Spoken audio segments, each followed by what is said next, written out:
1. O sofrimento é inerente à imperfeição. 2. Toda imperfeição, assim como toda falta dela promanada, traz consigo o próprio castigo nas consequências naturais e inevitáveis. Assim, a moléstia pune os excessos e da ociosidade nasce o tédio, sem que haja mister de uma condenação especial para cada falta ou indivíduo. 3. Podendo todo homem libertar-se das imperfeições por efeito da vontade, pode igualmente anular os males consecutivos e assegurar a futura felicidade a cada um segundo as suas obras, no céu como na terra. Tal é a lei da justiça divina. Capítulo 8. Os anjos. Subtítulo: Os anjos segundo a Igreja. 1. Todas as religiões têm tido anjos sob vários nomes, isto é, seres superiores à humanidade, intermediários entre Deus e o homem, negando toda a existência espiritual fora da vida orgânica. O materialismo naturalmente classificou os anjos entre as ficções e alegorias. A crença nos anjos é parte essencial dos dogmas da Igreja, que assim os define. Nota de rodapé. Extraímos este resumo da pastoral do Monsenhor Gousset, cardeal arcebispo de Reims, para a quaresma de 1864. Por ele podemos, pois, considerar os anjos, assim como os demônios, cujo resumo tiramos da mesma origem e citamos no capítulo seguinte como última expressão do dogma da Igreja neste sentido. Agora, retornando ao texto. 2. Acreditamos firmemente, diz um concílio geral e ecumênico, que só há um Deus verdadeiro, eterno e infinito, que no começo dos tempos tirou conjuntamente do nada as duas criaturas, espiritual e corpórea, angélica e mundana, tendo formado depois como elo entre as duas a natureza humana, composta de corpo e espírito. Tal é, segundo a fé, o plano divino na obra da criação, plano majestoso e completo como convinha à eterna sabedoria. Assim concebido, ele oferece aos nossos pensamentos o ser em todos os seus graus e condições. Na esfera mais elevada aparecem a existência e a vida puramente espirituais. Na última ordem, uma e outra puramente materiais, e intermediariamente uma união maravilhosa das duas substâncias, uma vida ao mesmo tempo comum ao espírito inteligente e ao corpo organizado. Nossa alma é de natureza simples e indivisível, porém limitada em suas faculdades. A ideia que temos da perfeição faz-nos compreender que pode haver outros seres simples quanto ela e superiores por suas qualidades e privilégios. A alma é grande e nobre, porém está associada à matéria, servida por órgãos frágeis e limitada no poder e na ação. Por que não haver outras ainda mais pobres, libertas dessa escravidão, dessas peias e dotadas de uma força e atividade maiores e incomparáveis? Antes que Deus houvesse colocado o homem na terra para conhecê-lo, servi-lo e amá-lo, não teria já chamado outras criaturas a fim de compor-lhe a corte celeste e adorá-lo no auge da glória? Deus, enfim, recebe das mãos do homem os tributos de honra e homenagem deste universo. É, portanto, de admirar que receba das mãos dos anjos o incenso e as orações do homem.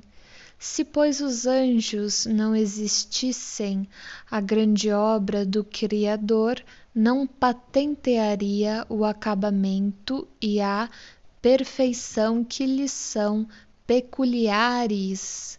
Este mundo que atesta a sua onipotência não fora mais a obra-prima da sabedoria. Nesse caso, a nossa razão, posto que fraca, poderia conceber um Deus mais completo e consumado. Em cada página dos sagrados livros do Velho como do Novo Testamento se fez menção dessas inteligências sublimes, já em piedosas invocações, já em referências históricas. A sua intervenção aparece manifestadamente na vida dos patriarcas e dos profetas.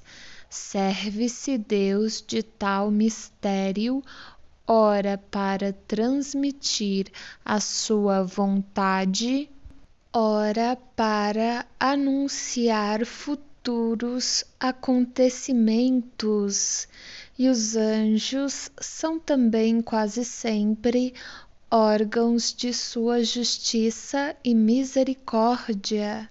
A sua presença ressalta das circunstâncias que acompanham o nascimento, a vida e a paixão do Salvador.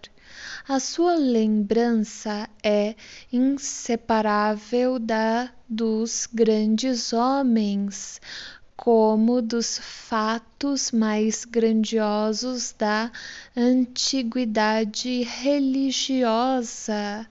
A crença nos anjos existe no seio mesmo do politeísmo e nas fábulas da mitologia, porque essa crença é tão universal e antiga quanto o mundo. O oculto que os pagãos prestavam aos bons e maus gênios não era mais que falsa aplicação da verdade, um resto degenerado do primitivo dogma. As palavras do Santo Concílio de Latrão contêm fundamentalmente distinção entre os anjos e os homens travessão.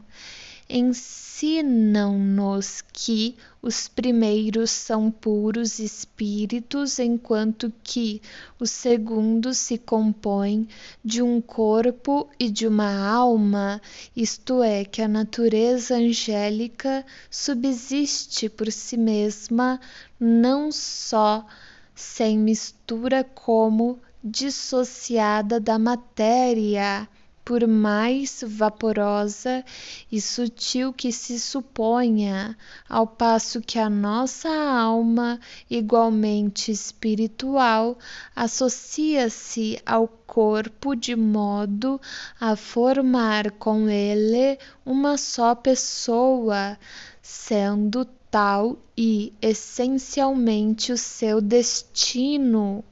Enquanto perdura tão íntima ligação de alma e corpo, as duas substâncias têm vida comum e se exercem recíproca influência. Daí o não poder a alma libertar-se completamente das imperfeições de tal condição. As ideias chegam-lhe pelos sentidos na comparação dos objetos externos e sempre debaixo de imagens mais ou menos aparentes. Eis porque a alma não pode contemplar-se a si mesma, nem conceber Deus, e os anjos, sem atribuir-lhes forma visível e palpável. O mesmo se dá quanto aos anjos, que para se manifestarem aos santos e profetas hão de revestir-se em formas tangíveis e palpáveis. Essas formas, no entanto, não passavam de corpos aéreos que faziam mover-se e identificar-se com eles, ou de atributos simbólicos de acordo com a missão a seu cargo. Seu ser e movimentos não são localizados nem circunscritos a limitado e fixo ponto do espaço. Desligados integralmente do corpo, não ocupam qualquer espaço no vácuo, mas, assim como a nossa alma existe integral no corpo e em cada uma de suas partes, assim também os anjos estão, e quase que simultaneamente, em todos os pontos e partes do mundo. Mais rápidos que o pensamento, podem agir em toda parte num dado momento, operando por si mesmos sem outros obstáculos, senão os da vontade do Criador e os da liberdade humana. Enquanto somos condenados a ver lenta e limitadamente as coisas externas, enquanto as verdades sobrenaturais se nos afiguram enigmas num espelho, na frase de Santo Paulo, eles, os anjos, veem sem esforço o que lhes importa saber e estão sempre em relação imediata com o objeto de seus pensamentos. Os seus conhecimentos são resultantes não da indução e do raciocínio, mas dessa intuição clara e profunda que abrange de uma só vez o gênero e as espécies deles derivadas, os princípios e as consequências que deles decorrem, a distância das épocas, a diferença de lugares, como a multiplicidade de objetos, confusão alguma podem produzir em seus espíritos. Infinita, a essência divina é incompreensível, tem mistérios e profundezas que não se podem penetrar, mas em lhes serem defesos os desígnios particulares da providência, ela lhos desvenda quando em certas circunstâncias são encarregados de os anunciarem aos homens. As comunicações de Deus com os anjos e destes entre si não se fazem como entre nós por meio de sons articulados e de sinais sensíveis. As puras inteligências não têm necessidade nem de olhos para ver, nem de ouvidos para ouvir, tampouco possuem órgão vocal para manifestar seus pensamentos. Este instrumento usual de nossas relações é-lhes desnecessário, pois comunicam seus sentimentos de modo só a eles peculiar, isto é, todo espiritual. Basta-lhe querer para se compreenderem. Unicamente Deus conhece o número dos anjos. Este número não é, sem dúvida, infinito, nem pudera sê-lo, porém, segundo os autores sagrados e os santos doutores, é assaz considerável, verdadeiramente prodigioso. Se pode proporcionar o número de habitantes de uma cidade, a sua grandeza e extensão, e sendo a Terra apenas um átomo comparada ao firmamento e às imensas regiões do espaço, força é concluir que o número dos habitantes do ar e do céu é muito superior ao dos homens. E se a majestade dos reis se ostenta pelo brilhantismo e número dos vassalos, dos oficiais e dos súditos, que haverá de mais próprio a dar-nos ideia da majestade do Rei dos Reis, do que essa multidão inumerável de anjos que povoam céus e terra, mar e abismo, a dignidade dos que permanecem continuamente prostrados ou de pé ante seu trono. Os padres da Igreja e os teólogos ensinam geralmente que os anjos se dividem em 3 grandes hierarquias ou principados, e a cada hierarquia em 3 companhias ou coros. Os da primeira e mais alta hierarquia designam-se conformemente às funções que exercem no céu. Os serafins são assim designados por serem como que abrasados perante Deus pelos ardores da caridade. Outros, os querubins, que por isso refletem luminosamente a divina sabedoria, e finalmente tronos, os que proclamam a grandeza do Criador, cujo brilho fazem resplandecer. Os anjos da segunda hierarquia recebem nomes consentâneos com as operações que se lhes atribui no governo geral do universo, e são as dominações que determinam aos anjos de classes inferiores suas missões e deveres. As virtudes que promovem os prodígios reclamados pelos grandes interesses da Igreja e do gênero humano, e as potências que protegem por sua força e vigilância as leis que regem o mundo físico e moral.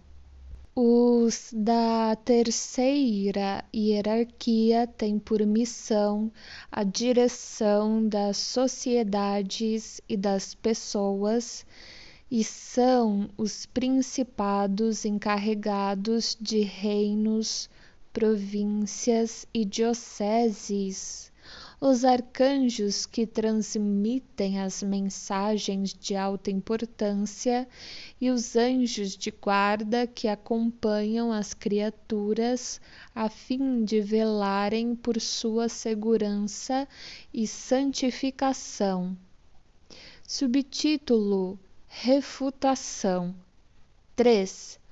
O princípio geral resultante dessa doutrina é que os anjos são seres puramente espirituais, anteriores e superiores à humanidade, criaturas privilegiadas e votadas à felicidade suprema e eterna desde a sua formação, dotadas por sua própria natureza de todas as virtudes e conhecimentos, nada tendo feito, aliás, para adquiri-los. Estão, por assim dizer, no primeiro plano da criação, contrastando com o último, onde a vida é puramente material, e entre os dois, medianamente, existe a humanidade, isto é, as almas, seres inferiores aos anjos e ligados a corpos materiais. De tal sistema decorrem várias dificuldades capitais. Em primeiro lugar, que vida é essa puramente material? Será da matéria bruta? Mas a matéria bruta é inanimada e não tem vida por si mesma. Acaso referir-se-á aos animais e às plantas? Neste suposto, seria uma quarta ordem na criação, pois não se pode negar que no animal inteligente algo há de mais que numa planta, e nesta que numa simples pedra.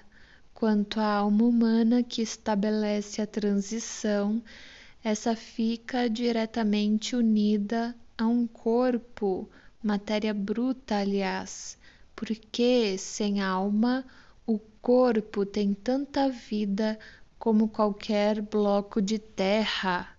Evidentemente, esta divisão é obscura e não se compadece com a observação.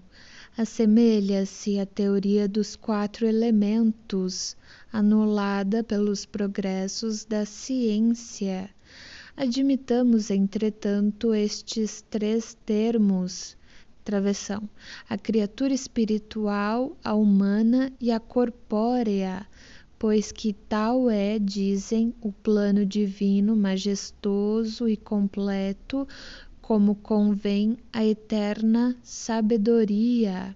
Notemos, antes de tudo, que não há ligação alguma necessária entre esses 3 termos, e que são 3 criações distintas e formadas sucessivamente, ao passo que em a natureza tudo se encadeia, mostrando-nos uma lei de unidade admirável, cujos elementos, não passando de transformações entre si, têm, contudo, seus laços de união. Mas essa teoria incompleta, embora até certo ponto verdadeira quanto à existência dos três termos, faltam-lhe os pontos de contato desses termos, como é fácil demonstrar.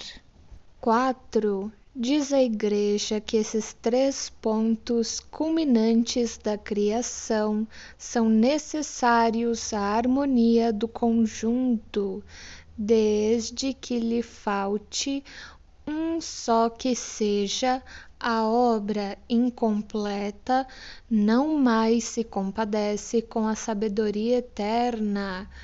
Entretanto, um dos dogmas fundamentais diz que a terra, os animais, as plantas, o sol e as estrelas e até a luz foram criados do nada há 6.000 anos.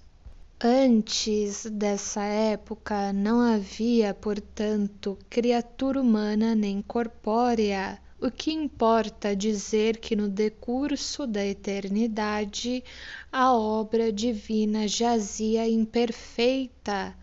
É artigo de fé capital a criação do universo há 6.000 anos, tanto que há pouco ainda era a ciência anatematizada por destruir a cronologia bíblica, provando maior ancianidade da terra e de seus habitantes. Apesar disso, o Concílio de Latrão, concílio ecumênico que faz lei em matéria ortodoxa, diz, abre aspas, acreditamos firmemente num Deus único e verdadeiro, eterno e infinito, que no começo dos tempos tirou conjuntamente do nada as duas criaturas, espiritual e corpórea, fecha aspas. Por começo dos tempos, só podemos inferir a eternidade transcorrida, visto ser o tempo infinito como o espaço sem começo nem fim.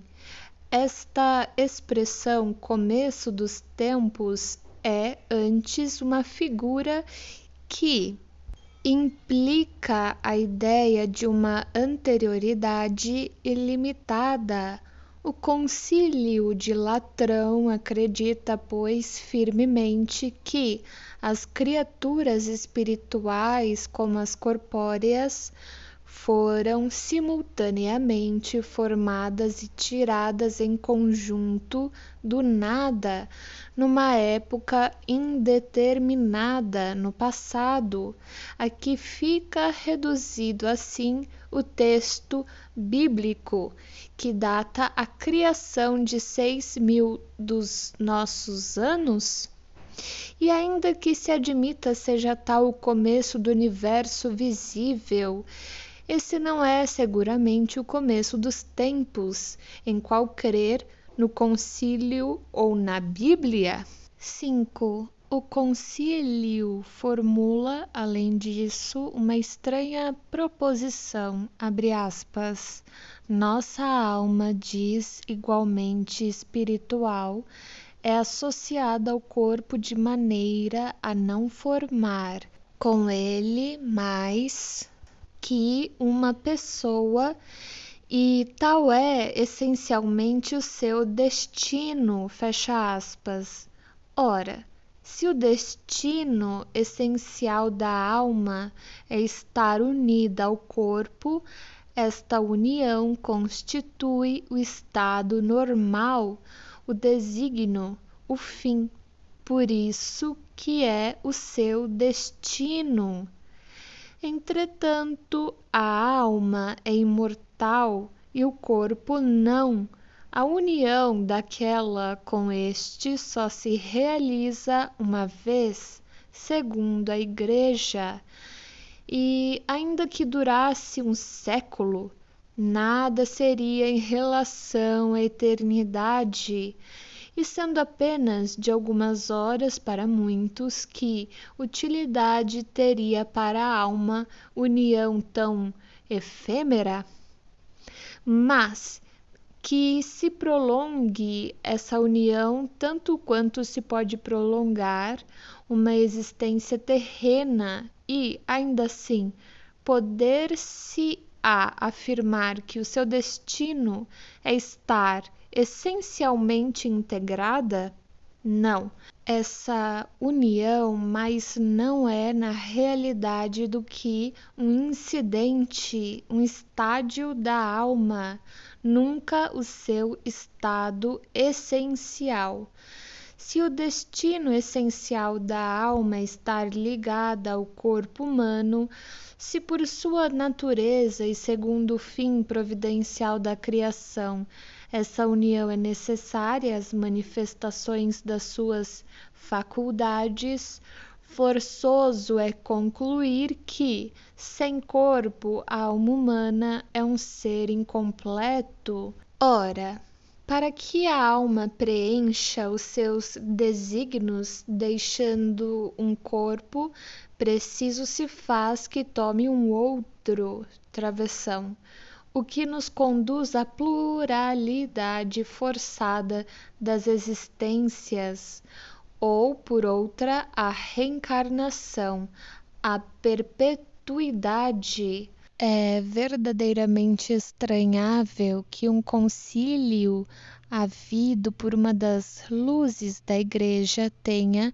a tal modo, identificado seres espiritual e material, de modo a não subsistirem por si mesmos, pois que a condição essencial de sua criação é estarem unidos. 6. O quadro hierárquico dos anjos nos mostra que várias ordens têm nas suas atribuições o governo do mundo físico e da humanidade, para cujo fim foram criados. Mas, segundo a Gênese, o mundo físico e a humanidade não existem senão há 6.000 anos.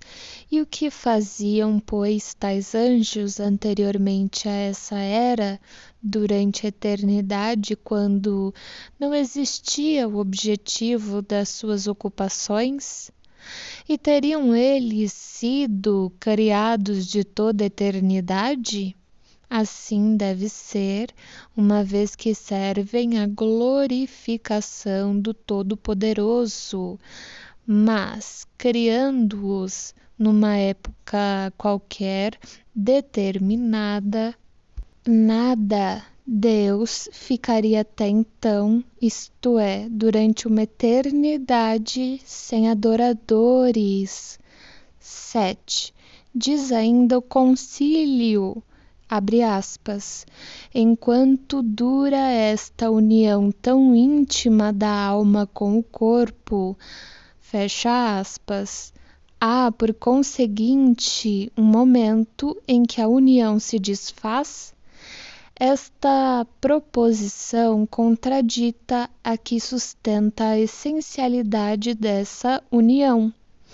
E diz mais o concílio, abre aspas, as ideias lhes chegam pelos sentidos, na comparação dos objetos exteriores, fecha aspas. Eis aí uma doutrina filosófica, em parte verdadeira, que não em sentido absoluto.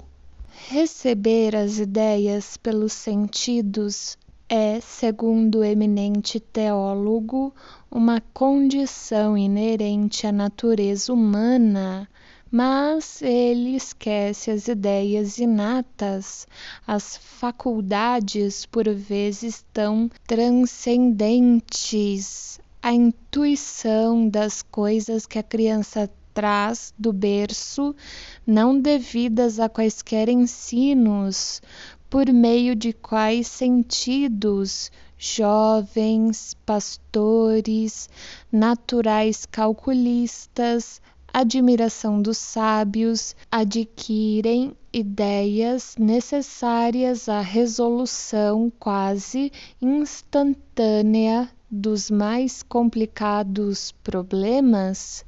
Outro tanto pode dizer-se de músicos, pintores e filólogos precoces. Abre aspas, os conhecimentos dos anjos não resultam da indução e do raciocínio, fecha aspas. Têm-nos porque são anjos, sem necessidade de aprendê-los, pois tais foram por Deus criados, quanto a alma, essa deve aprender. Mas, se a alma só recebe as ideias por meio dos órgãos corporais, que ideias pode ter a alma de uma criança morta ao fim de alguns dias, se admitirmos com a Igreja que essa alma não renasce? 8. Aqui reponta uma questão vital, qual a de saber-se se a alma pode adquirir conhecimentos após a morte do corpo. Se uma vez liberta do corpo não pode adquirir novos conhecimentos, a alma da criança, do selvagem, do imbecil, do idiota ou do ignorante permanecerá tal qual era no momento da morte, condenada à nulidade por todo sempre. Mas se ao contrário ela adquire novos conhecimentos depois da vida atual, então é que pode progredir. Sem progresso ulterior para a alma, chega-se a conclusões absurdas, tanto quanto, admitindo-o, se conclui pela negação de todos os dogmas fundados sobre o estacionamento, a sorte irrevogável, as penas eternas, etc. Progredindo, a alma, qual o limite do progresso? Não há razão para não atingir por ele ao grau dos anjos ou puros espíritos. Ora, com tal possibilidade, não se justificaria a criação de seres especiais e privilegiados, isentos de qualquer labor, gozando incondicionalmente da eterna felicidade, ao passo que outros seres menos favorecidos só obtêm essa felicidade a troco de cruéis sofrimentos e rudes provas. Sem dúvida que Deus poderia ter assim determinado, mas admitindo-lhe o infinito de perfeição sem a qual não fora Deus, força é admitir que coisa alguma criaria inutilmente, desmentindo a sua justiça e bondade soberanas. 9. E se a majestade dos reis ostenta o seu brilhantismo pelo número dos vassalos, oficiais e súditos, que haverá de mais próprio a dar-nos ideia da majestade do Rei dos Reis do que essa inumerável multidão de anjos que povoam céu e terra, mar e abismo, a dignidade dos que permanecem continuamente prostrados ou de pé ante seu trono?